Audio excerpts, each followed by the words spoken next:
విజయనగరం జిల్లా గజపతి నగరంలో మంత్రి కొండపల్లి శ్రీనివాస్ గురువారం రాత్రి మద్యం షాప్ను ఆకస్మిక తనిఖీ చేశారు. ప్రభుత్వం కొత్తగా ప్రవేశపెట్టిన క్యూఆర్ కోడ్ విధానం సమర్థవంతంగా పనిచేస్తుందా అని ఆయన స్వయంగా పరిశీలించారు.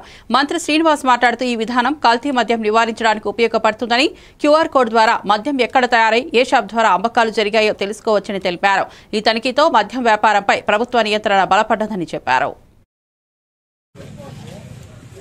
వైన్ షాపుల్లో నాసిరకమైనటువంటి మందుని డిపోలకు వెళ్లకుండా ఇలా డైరెక్ట్గా షాపుల ద్వారా ఓన్లీ క్యాష్ బ్యాక్ ట్రాన్సాక్షన్ మీద చాలా విషయాలు ఈరోజు ప్రభుత్వం ఏర్పడిన తర్వాత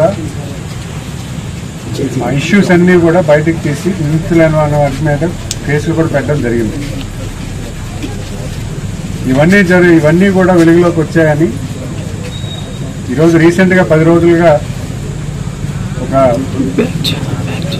అపోహ ప్రభుత్వం మీద నిందేసే ప్రయత్నం ప్రతిపక్ష పార్టీలన్నీ కూడా చేయడం జరుగుతుంది.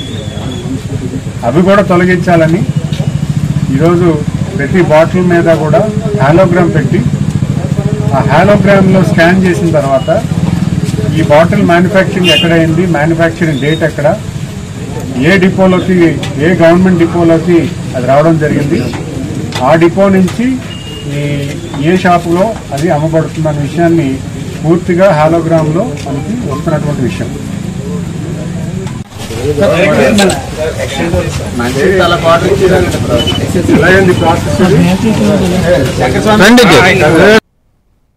ఏలూరు వర్షాకాలంలో సీజనల్ వ్యాధులు